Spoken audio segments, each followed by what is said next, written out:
Hello and a very warm welcome. My name is Decay, and in this video I want to show you how you can build lots of different risers in SurgeXT very quick.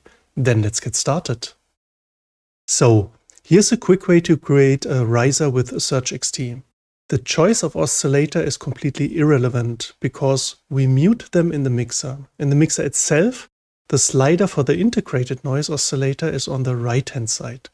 Then we create a 1 bar long clip with a note almost as long as the clip. I'll explain what I mean by that and why I'm doing that shortly. The pitch doesn't matter at all because it's noise, and noise doesn't have a specific pitch, but represents the entire frequency spectrum with a specific frequency weighting or so-called tilt. The tilt determines, for example, whether low or high frequencies are boosted or attenuated, or whether all frequencies are equally loud. You can watch this German language United Colors of Noise video by me on this topic with the title Musik, Noise, Pink, White, Brown, Red, Blue, Violet, Gray. In SurgeXT there's a slider with which the balance or tilt and weighting can be shifted from low frequencies to high frequencies. Roughly speaking, from pink to white noise and higher. We now have to decide whether we want to have a mono or stereo riser. I can set this here on the noise color slider with a right click, and I now choose stereo. Depending on the effect I want to achieve, I can of course also start with mono. The clip is created and so is the note, which is almost as long as the clip. And now comes a little workflow tip. The note is therefore almost as long as the clip because I can neutralize the automation within the clip. The end value corresponds to the start value. This self-contained automation, which means that the start value is also the end value, has two major advantages. On the one hand, I can move the clip back and forth, and there are no strange automation transitions or automation artifacts on the right hand and left side of the clip. And secondly, some plugins react somewhat sluggish and produce small and unwanted click and pop noises. Bitte knacken Sie meine Synapsen. So I create the automation accordingly. Depending on where I set the start value of the noise and how it should start, I can define a soft or hard start to the sound with the amp or volume attack on the right. And there you have a simple stereo riser. Without all these explanations, such a riser can be created within 30 seconds or less. But now we can go one step further and add a little more effect to the riser. To do this, I'll extend the clip by another bar because I want to add more automation for the following effects, namely mono, rotary, ping-pong delay, reverb, and bit crusher.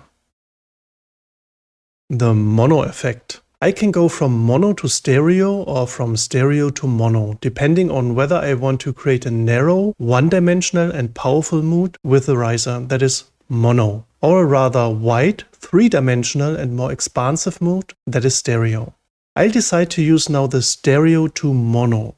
I use the SurgeXT slider at the top right of the scene output and create a 1 bar long automation.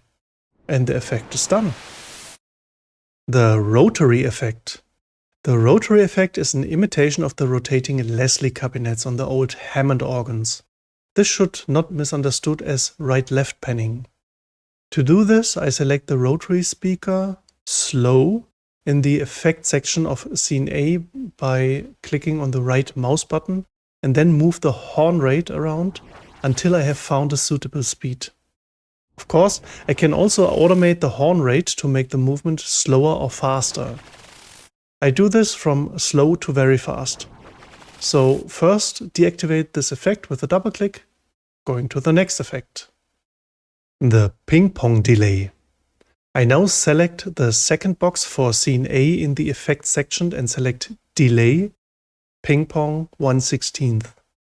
First, I set the mix slider at the bottom back to a maximum of 50%. Then I turn the left slider further up under delay time, back and forth until I find something interesting. And that's it already. Depending on whether I'm going from mono to stereo or stereo to mono, I can of course also automate the delay mix control. But I should then use the second bar of the clip to have enough time when opening the effect from 0 towards 50% or more so that the effect can really decay and I can set it back to the initial value. Double click on the box to deactivate this effect. The reverb. I can configure the reverb in a similar way to the ping-pong delay. I select Reverb 2, Deep Ambient Reverb, and change a few parameters such as decay time, dry wet mix, and so on until the effect sounds the way I want it to. And here too, the mix control can be automated depending on the desired mood. The bit crusher. With Air Windows, there is the DRes bit crusher under Lo-Fi, with which the sound can be wonderfully destroyed. But be careful, it can escalate quickly. Sample rate, resolution, and mix are your friends. Here too, automation is very effective. So, and finally, all these effects and more can be combined with each other in different ways so that you can create a riser out of 1001 Nights within 2 minutes. By the way, you can also do all this with SurgeXT modulators or, if you use Bitwig, with those modulators. But to be honest, automations are quicker and easier to create for a riser like this. Of course, if you want to build a preset, then it makes more sense to use the modulators from SurgeXT or Bitwig. So, that's it again. My name is Odus and Decay. Thank you for your time and attention, and I hope to see you soon again in the next video. Stay healthy, save the future, take care. See you then. Ciao, ciao.